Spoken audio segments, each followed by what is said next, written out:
Health Education Lecture Series. All the listeners of Health Education Lecture Series, I'm your host Gurdeep Singh Sandhu, homeopathic consultant,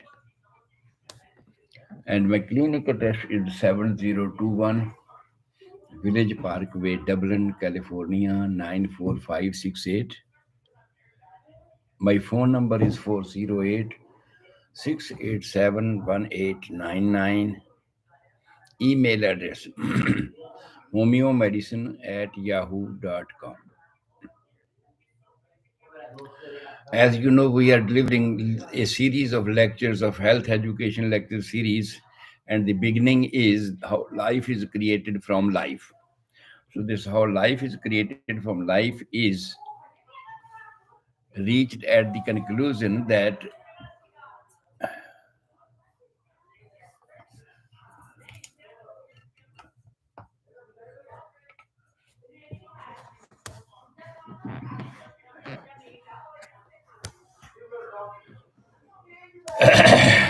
yes, that now it is the time of delivery of the fetus from the mother's womb.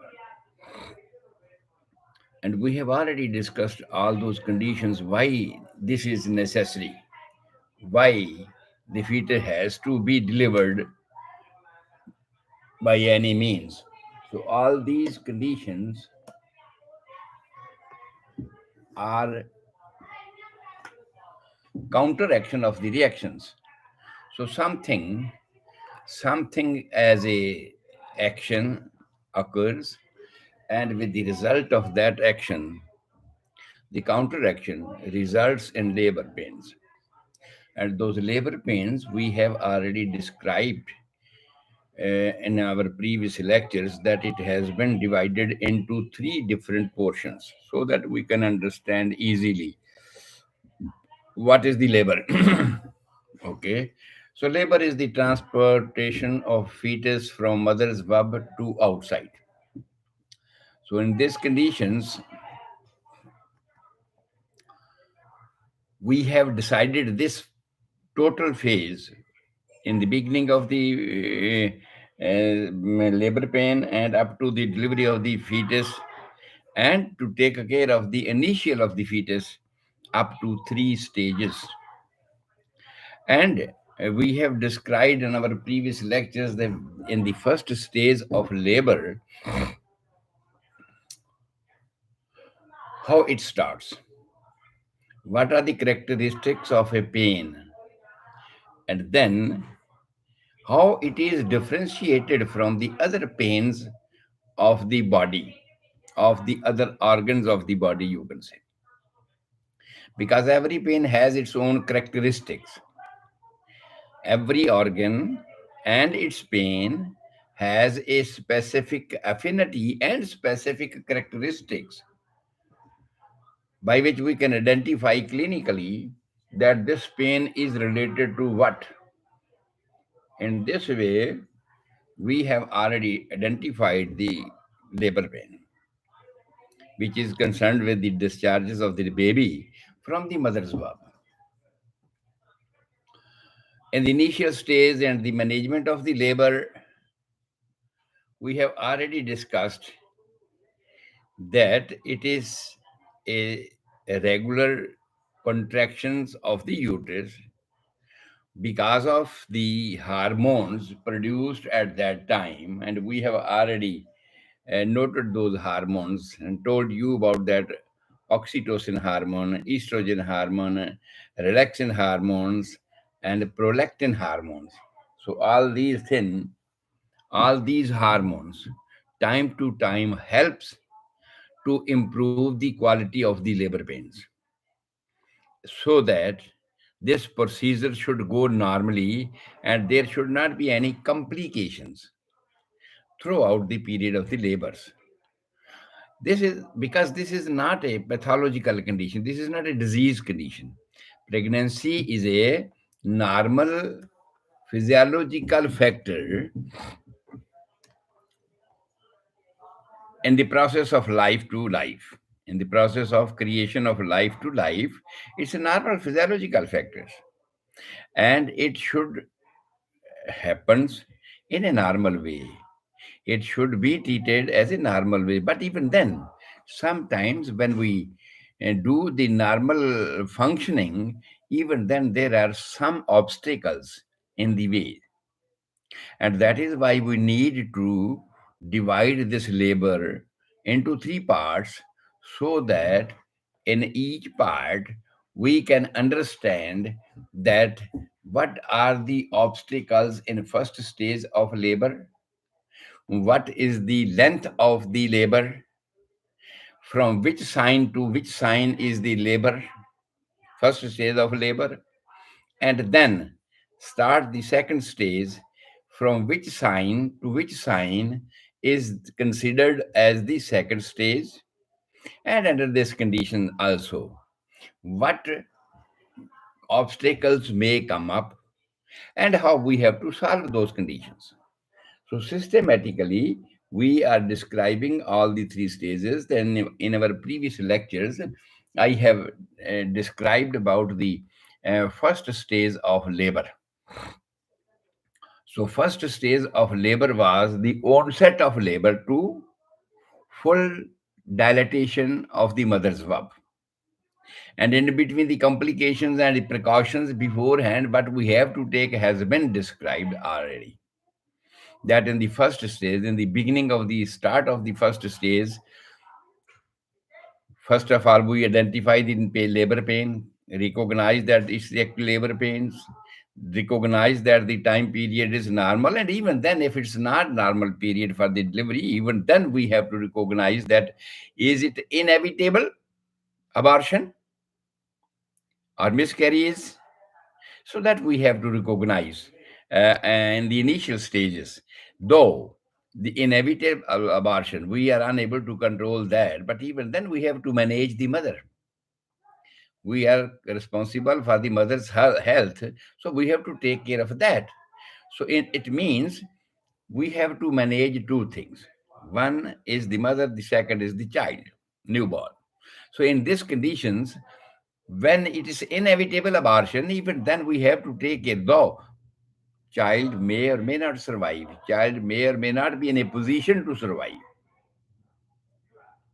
but mother is the principal at that time. We have to take care of her, and we have to facilitate the labors as far as possible, though it's a physiological function and natural function, and it has to go as its own. On its own, it should go on. But as I told you, many functions they go by their own, but even then, some hurdles come up. Some complications come up in the way of the normal physiological functions by some or the other reasons. So we have to identify those reasons. What will be the reasons that the labor is not progressing normally in due time? So in the first stage, we have discussed the disproportion of the pelvic. We have discussed the normal labor structure, and then in this way, we have already discussed the stage of labor, from which to which part, from where to where is considered the labor pains. Now I will again repeat it, that the first stage of labor is considered from the first pain, first actual pain, which is diagnosed as it is the labor pain. So when we diagnose this thing properly and we consider it, this is the labor pain, because there are some confusions we have already discussed, all those confusions that the ladies think that it is simple back pain in the initial stages. And sometimes in the multigravidas and multipara women, they feel that it is just a defecation urge. So there are different things, but we have to identify all these things, characteristics, and then advise accordingly. And in this way, the first stage we have decided from the first very beginning of the labor pain, identified labor pains, and up to the full dilatation of the cervix. That is considered about 10 centimeters, because we consider the head of the fetus is not more than 10 centimeters. Normally, it is 8 to 10 centimeters. So it means it is made possible that if the pelvic diameter measures about 10 centimeters, then there will be a normal delivery of the normal position of the fetus. Means this is also a condition that the position of the fetus must be normal. And if the position of the fetus is not normal, even then, if the pelvic meter is normal, even then it will be difficult labors. Or sometimes it may need surgical interventions because there is a disproportion between the head and the pelvic dilatations and the pelvic structure, you can say as well. In the pelvic structure, if pelvic structure cannot dilate more than 10 centimeter or 10 centimeter, then even a normal head will not be able to pass. So these are the things in the initial stage we have to discuss. We have already discussed in the previous lectures, and in a short word, I will again describe it because it's a most important chapter to create life from life, to watch life from life, how it happens. All these things, when we have to consider this thing, these are the most important part.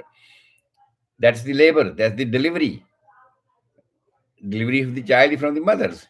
So that's why we are repeating all these facts time and again so that you should remember by heart without taking any pressure on the mind that, oh, we forget this thing or we forget that thing. No, you should remember it regularly, that this is what we have to discuss, this is what we have to take care of, this is what we have to take, how it is taken care of. So all these things we should know that. So I told you the first stage is from the very beginning of the onset of labor, onset of pain, and up to the full dilatation of the cervix, with the condition that the pelvimetry is normal. Dilatation of the pelvic brim is normal, and it will allow normally to pass the head of the fetus. Second thing, when this has been attained, that the labor pain is normal, at that condition, and even prior to that, our first and foremost duty is that we should check the condition of the fetus. Condition of the fetus is the preliminary stage, is a must. First of all, just like I in my last lecture I have told you about five different points, we consider it five p's, and in these five p's we consider that five things we have to take care in the first stage. The first thing is passenger who is coming. We have to welcome him, and we have to facilitate him, and we have to check his conditions and all that about his health. So passenger is the fetus. So in these conditions, we have to check the condition of the fetus. Heart palpitations, as I told you, that the normal heart palpitation of the fetus is from 140 per minute to 160 maximum, and that is at the extreme of the pain. It may sometimes increased up to 160. But if it goes more than 160 times, it's something serious, and we have to take care of that.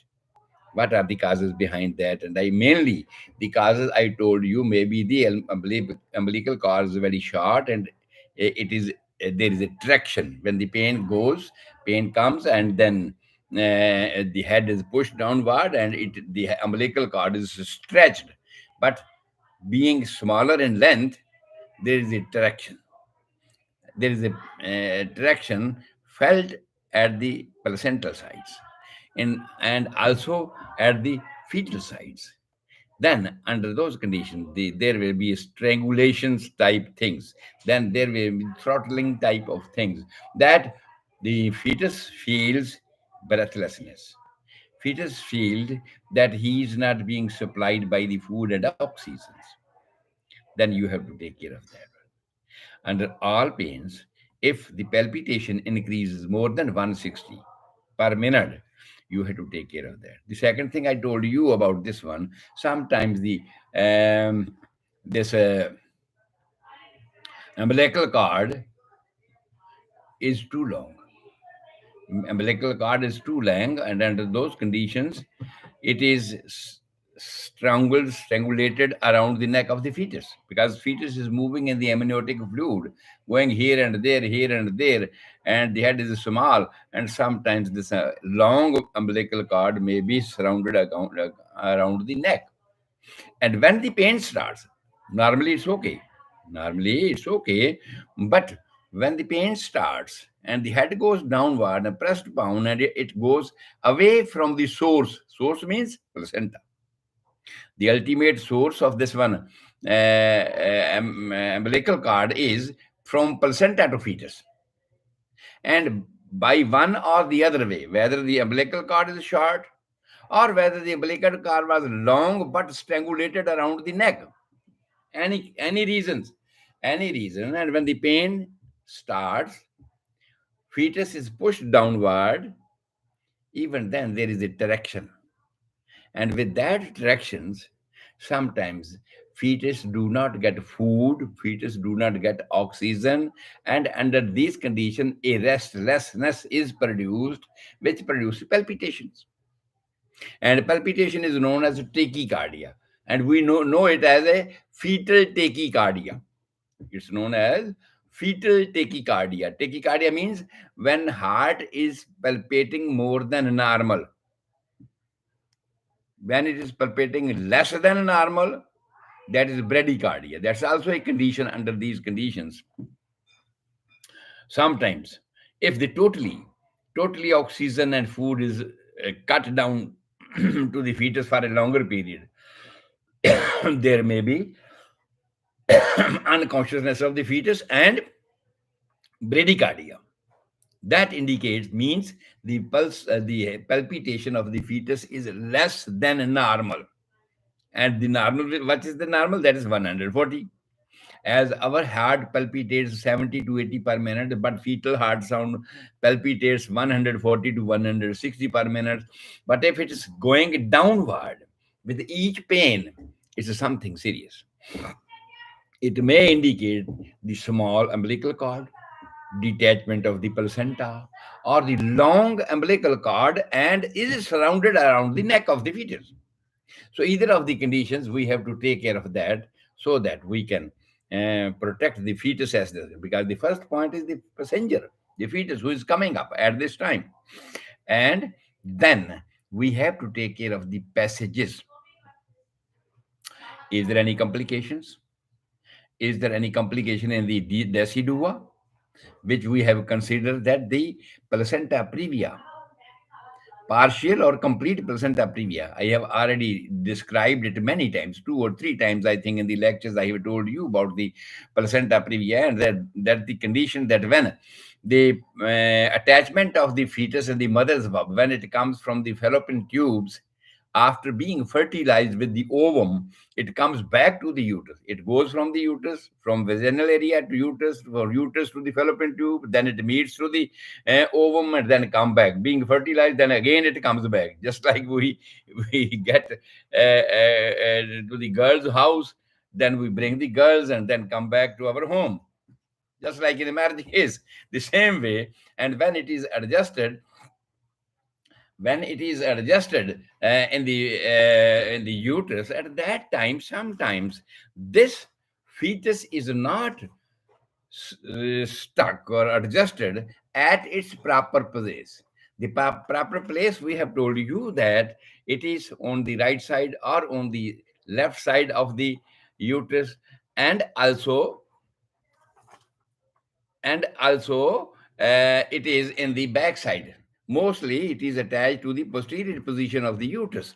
Under those conditions, we have to check that when head comes down, automatically there will be pressure or traction to the umbilical cord. And if the umbilical cord is too short, sometimes with the pain, extreme of pain, placenta may be detached. And then the source of oxygen, source of food is lost. We can survive without food for a longer period, but we cannot survive without oxygen more than 3 to 5 minutes. So then it's emergency condition. We have to tackle care of that one. And if in each and every pain there is a bradycardia or there is a tachycardia more than 160 per minute, under those conditions, it is advisable not to go for a normal type of deliveries, for normal labors. No, it is advised when in every each and every, because we are discussing about the management of the first stage. And in the first stage, pain starts at the extreme of the pains if that's known as fetal cyanosis. That's fetal cyanosis. When there is a bradycardia, means pulse rate or heart rate is coming down. When there is a tachycardia, it goes more than 150 to 160 and above that. Both things are a serious emergency. And we have to decide at that times that whether the child will be delivered at a normal position or not. If it's not possible in each and every pain, because pains are increasing in time, pains are increasing in time and in duration decreasing. Under those conditions, we have to decide immediately and go for a surgical intervention so that there should not be any chance of stillbirth, means the child is born dead. No, to save that one, we need the surgical intervention, and that is the surgical intervention is cesarean section. Well, nowadays it has become very easy things. It's not taken as a very serious surgical operations. It is taken just like a simple surgical operations, and we must take care of that. We must take help from that so that we can save the child. First thing, passenger, and then passages. Passages is also we have discussed many a time. Sometimes the passages is blocked. Passages is normal. Pelvimetry is normal. 10 centimeter diameter is normal, because we consider the head diameter is 8 to 10 centimeter of the full term fetus if it's normal. But if it's complicated, if it's something wrong that the head is larger, just like I told you in the previous lecture, hydrocephalus, bones are not compacted, and there is a water, more water in the arachnoid fossa, that is the under the bones, the periphery of the whole brain substance, that's known as arachnoid fossa, and that's just like the circumference of any village, Firni, just like that, and that's a vacant place, and that holds the water, normal water, which flows in between the all the organs of the brains and also in the vertebral column, and known as CSF, cerebrospinal fluid. But if that water is increased, that's known as hydrocephalus, and sometimes it makes the head larger than normal. Second, second, the placenta previa, I have told you that the uterus opening inside is blocked by the inner layer of the uterus. That is, first of all, it was known as endometrium, and now it's known as decidua. And decidua itself has become hardened and it is blocking the passages. But nature's process is that it shreds out. When the head comes down, it shreds back and it gives the openings. Third conditions, placenta previa. I told you that the fetus, in spite of being adjusted at the upper portion of the uterus, it is adjusted in the lower portion of the fetus. Normally, the fetus hangs in the uterus. Hangs means the placenta is upward and the fetus is downward, floating in the amniotic fluid. But under some conditions, if due to excessive uterine shuffle movements in the girls, that placenta is formed in the lower section of the uterus because of the hormonal problems. And then it falls lower section of the arm. There are two conditions. Under one condition, this placenta previa may form on side of the opening of the uterus, and it covers a partial, some portion of the opening from where the head has to pass out.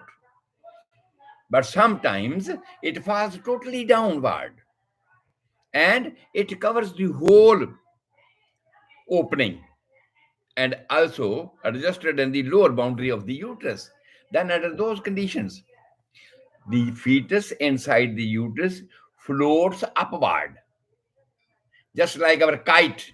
We are standing in the ground and our kite is flying in the sky.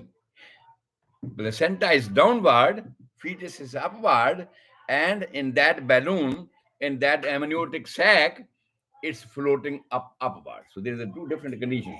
That nowadays we have many more things that we can diagnose this thing condition before time, and if possible, we can advise surgical intervention before that because it needs expertise to save the child. But if in case the medical surgical intervention is not possible, because I told you about my third daughter, first my son, second my daughter, and the third again my daughter. She was born in a placenta previa conditions, and I was the chief medical officer in Lord Mahamir Homeopathic Medical College, Ludhiana at that time. And the delivery, all the deliveries were taking place in my supervisions, and I have delivered many more this kind of children's difficult deliveries, even breech deliveries, in even twins deliveries, and people know me that if ever Dr. Gurdeep Singh will handle this case, it will survive.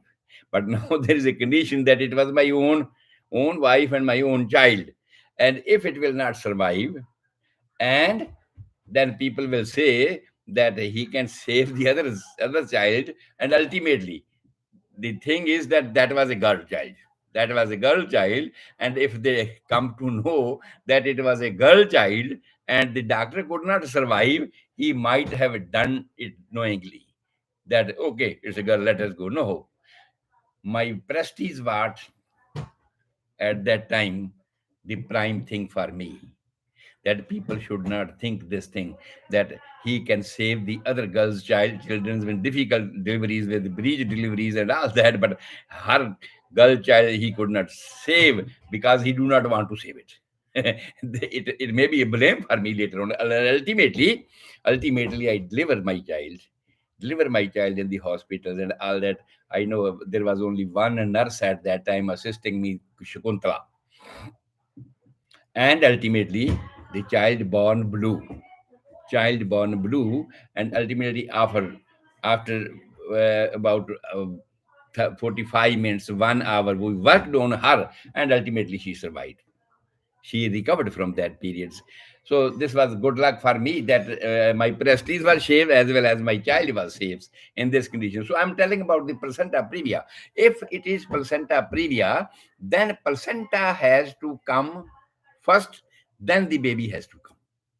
Under those conditions, it's a simple thing that it is being detached from the mother already when the child is still in the mother's womb. When the child is still in the mother's womb, placenta has been taken out. So source of food has gone. But even then, there is a residual material in the placenta previa. Residual material in the placenta previa that we are able to save the child even after it has been detached. Even sometimes you might have heard about the conditions that there was an accident and the mother died, and ultimately in the meantime the surgical intervention was provided, and then the doctors were able to save the child because there was a residual surplus food and oxygen in the placenta, even it was detached from the mothers, and because of that the child was surviving. And then till that surgical intervention took place, and then the oxygen was supplied and child was okay. The same thing happened with my child at that time when it was in the placenta previa. So we are discussing about the management of the first stage and second stage. So in these conditions, what is blocking in the first stage? To the passenger, we are discussing. First thing we have discussed about the passenger, that the condition of passenger we have discussed. Second thing, we discussed the passages, And in the passages we have discussed about the obstacles in the passages, that is the placenta previa. We have to take care of the placenta previa of it if it is. But as we are discussing, when these books were published, when we I was a student, from you could say up to 73, okay, 69 to 73, I was a student in a medical college, and at that time there was not much surgical interventions provided to the village sides, especially. It was to the limited portion of the cities where expert surgeons were there and they can provide the surgical interventions, cesarean sections. But now it's everywhere you can get this type of facility if it is diagnosed early that this is a placenta previa. So we discussed the second stage, that is the passages. What are the obstacles in the passages? We have discussed that. Then the power. Then we have discussed the power of mother and power of fetus. It is considered that if it's a weak child, it may come up easily. No, it's not. Mother and child both cooperatively increases the pressure, and then it is dilated and the child comes out. And if the child is weak, the labor is difficult. Labor is more difficult. But if the child healthy, the labor is easy as compared to the weak children's. So in this way, power of the mother and power of the fetus. Power of the mother is there. Sometimes in case of nulliparous, in the first time delivery, ladies are nervous. And if they are nervous, they cannot exert at the time of pain. Even they fear and even they cry at the extreme of the pains because they do not know about that. And ultimately, the last point which we have to discuss about the psychological, under these conditions, psychological, we have to prepare the mother to bear the stress of the extreme of the pains. We cannot guide to the child. We can just save the position if the position of the child is normal, if the lie of the child is fetus is normal in the mother's verb. This is what we can do that, and we can facilitate the child by rotation. This is known as rotation of the fetus, and that is done by the surgical supraabdominals, not by the surgical interventions, by the manipulation by hand by through the abdomen. But even then we should be careful about that. When you do the rotation of the fetus in the mother's verb, sometimes there is a still traction of the umbilical cord, and if there is a traction of the umbilical cord, again the condition will come up that there is a tachycardia, or sometimes there is a bradycardia.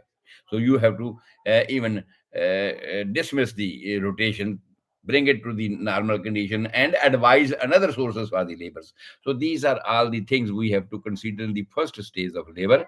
And in this condition, check the fetal heart sound, check the mother's general conditions. And in the beginning of the first stage, give enema to the mothers so that there should be a big gap in the pelvic area. The urine, it is bladder is being pressed by the head of the fetus, and frequent micturition, frequent urging of for the urination. The urine comes out with each and every pain. It comes each and every pain, some of the urine, whatever it is. But in the backside, sometimes it is not coming up. Whatever the your stool is lodged in the rectum. Anus is about 14 centimeter. 24 centimeters is the length of the rectum, which is upward and at the level of the uterus. So in this way, that should be vacated so that if a head is large, if fetus is coming downward into the vaginal area and it needs more space, it should be facilitated. And if a big stool is lodged inside the rectum, it will not get the proper place. And sometimes there is a urging for stool as well in the late second stage.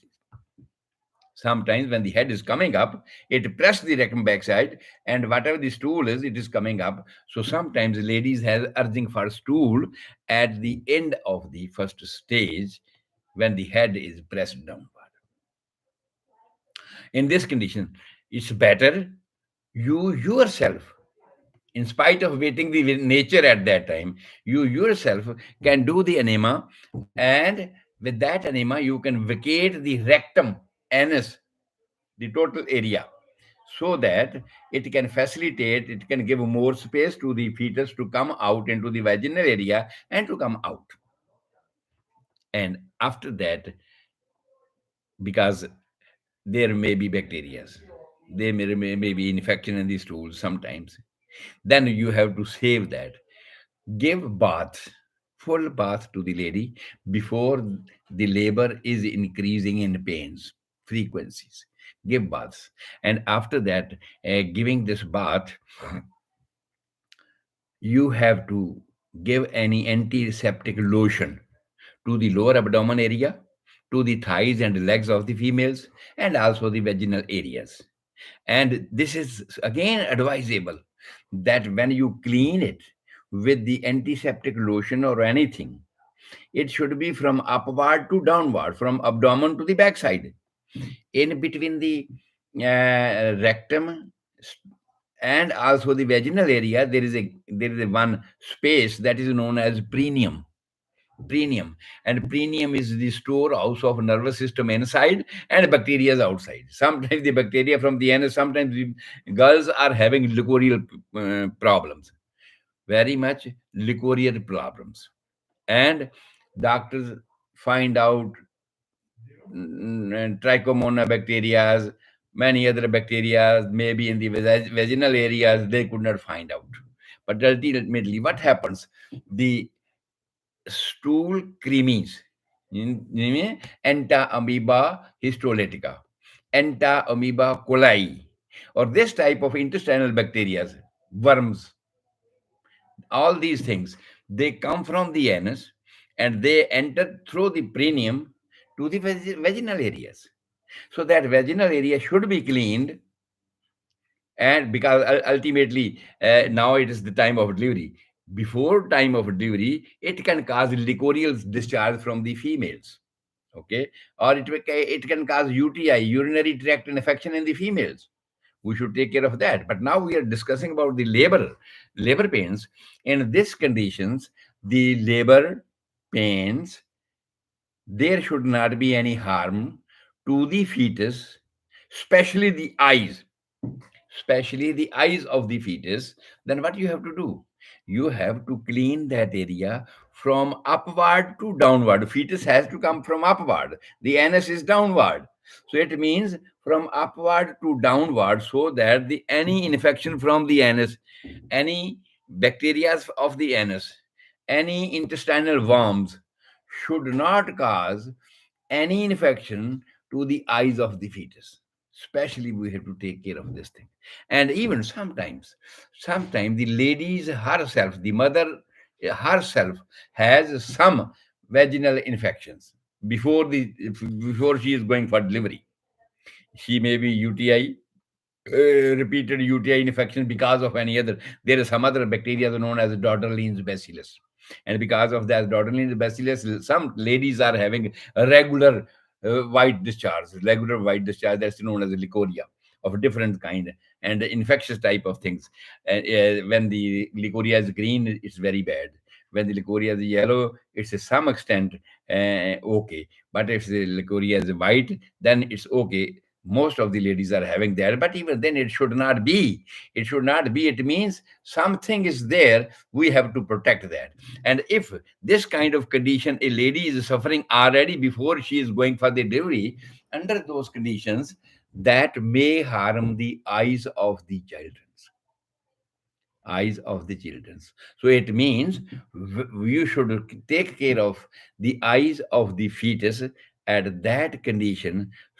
When its head is coming out, the first and foremost thing is to clean the perineum, to clean the vaginal area, urethral openings, and all that before the head is coming out, so that if there be any infection, that should not harm the fetus, the passenger which is coming up. And you have to clean that when the head has come out, even then. And if you doubt that the lady was having any intestinal infection, lady was having any vaginal infections, even then you have to take care of the child and clean the child eyes after it is born. After it is born, from medial canthus to outer canthus, from nose side of the eye to the outer side, because at your nose side there is a lacrimal gland, which lubricates the eye so that we can see. It facilitates our visions. Or if ever anything comes in our eyes, lacrimal duct pours water over there to clean that one. So that area should be cleaned first, and from middle to the outside area. So this is what, these are some directions we have to take care in the first stage. After cleaning, after washing, taking a shower, and doing antiseptic, even then we have to do all these things. After that, when there is a full you can say dilatation of the cervix, full dilatation of the cervix, under those conditions, under those conditions we see that there is none other complications, and we do not see any problems in the passages of fetus. uh, some connection has gone out. Okay, so if we see any problems in the passages, then we have to take care of that. So from the very beginning of first stage up to the full dilatation of the vaginal area or the uterus, you can say, this is considered the first stage of labor. Up to this one, this considered to the first stage of labor, and precautions we have already told you. And the second stage starts after the full dilatation of the vaginal area or the mother's verb, and with the normal pelvimetry. And after that, in this second stage, because I told you it's a physiological factor, it's not pathological, it's not a disease. It's not a disease, it's a physiological natural process. And natural process has to go according to the nature. We have to just watch that. Just we have to watch that there should not be any outside hurdle, outside blockage to the normal go of delivery. Otherwise, you are not to do anything. Otherwise, you are not to do anything. In this condition, I have advised in my previous lectures sometimes those who do not know about the dilatations of the uterus, full dilatation of the uterus, they sometimes to initiate more pain, because they just know that labor will be delivered only with the labor pain. And if the labor pain will increase, it will deliver fast. But sometimes they do not know what is the exact time when we need to give help.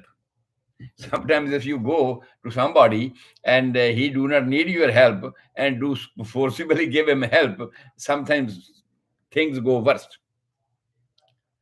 This way, we must understand that in these conditions, we must check the normal position when we can facilitate the nature, or if there not be any complication, just I told in the previous stage, if there is no placenta previa, if there is no small umbilical cord, if there is no small interest cord, it's not strangulated in the neck, or if there is not detached placenta previa, placenta, and if there is not placenta previa, none of the condition is there, and there is a normal dilatation, it indicates that now the nature's process is going normally. This is the position that you can help the nature to facilitate, to increase the quantity and quality of the pains. Quantity means if pains are coming after long period, you can initiate it in a short period. If the labor pain is in a short duration, Then to increase the duration of the pain, yes, you can help them by the hormonal injections, that is pitocin, oxytocin hormone. Oxytocin hormone is released from the posterior pituitary, and nature is already relieving that. That is why automatically labor has started. If the labor has started automatically, it means nature knows what to do and want to do. It's doing. But now, under these conditions, it has become habit. It has become a habit. Okay, call the doctor here. Call the doctor. Mostly the attendants, the family members, they insist the doctor. Okay, doctor, give some injection for the easy release of delivery. They do not know the nature's process. They do not know that. And if doctor who is intelligent, who is educated, who knows about this process, if he does the mistakes, it's not excusable. If he does this thing, it's not excusable. He knows that. Those who do not know about that, they are excused because they do not know it. But if doctor who knows about this one, he does the mistakes, it's not excusable. So at this point, when the first stage is over, it is turning into the second stage. At that condition, the first and foremost thing is the uterine dilatation is normal, 8 to 10 centimeter. 10 centimeters is considered to be the full term dilatation. It is normal. And the pelvimetry is normal. But the thing is that the labor pains are coming after a long times because of the atresia of the uterus, weakness of the uterus, you could say, or nervousness of the female. If she is going to deliver first time, sometimes suppose if you have urge for the stool, if you have urge for the stool, but there is no possible place where you can go that then you squeeze, you contract your rectum so that time can pass sometimes, and then you can go to the suitable place to do the stool. Okay, under those conditions, extreme of pain is not simple thing. Extreme of pain, especially in the nulliparous women, is a painful process. And if it's a painful process, under those conditions, she is nervous. And she tried to contract. She tried to contract and protect from labor. And under these conditions, try to contract from the labor. And in this way, you are advised to guide the female, to guide the attendants so that they should not do anything. They should, and you should not inject anything so that there should not be any complications. Because if you try to put more pressure on the uterus, and you will give more oxytocin. Oxytocin is being released from the brain as well, and nature knows it. But we are trying, the lady is trying to contract the uterus because of nervousness, because of pain.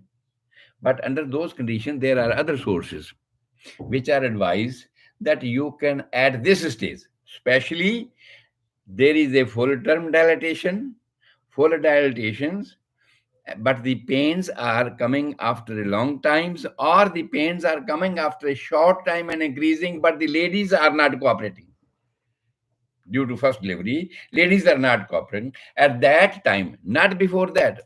At that time, you can give a mild anesthesia to relax the lady.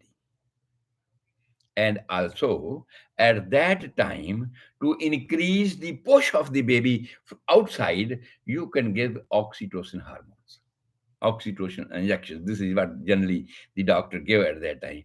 But if a doctor think, even in the village side, they are not qualified persons and they do not know the exact thing about this one. And whenever they are called, and the attending nurse or dai, whatever, he said, okay, doctor, give the injection so that it should be released easily and fast. And he gives the injections. And sometimes what happens, in spite of contract, contraction from the backside of the uterus and pushing the baby downward. It is contracted from the both sides. It's contracted from the both sides. And sometimes the baby dies at that condition, strangulated, without oxygen, under these conditions. So we must know about this thing, that you are to support the nature. You are to support the nature when nature demands, when there is a suitable occasion. And the suitable occasion is that the lady is nervous, she is not cooperating, and to relieve his nervousness, you can give sedation. Not before that.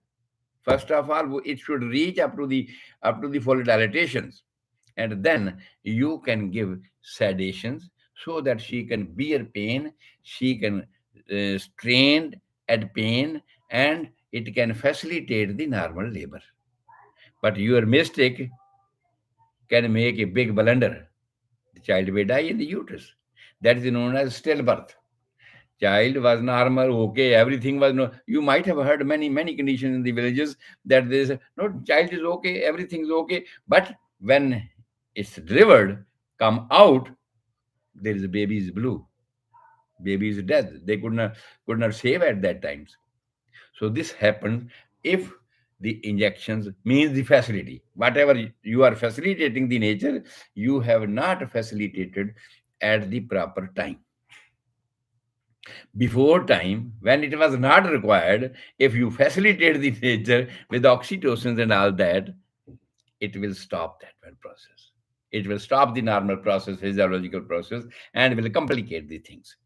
So that's why it's a must at this point to save the passenger, to save the passages, so that there should not be rupture.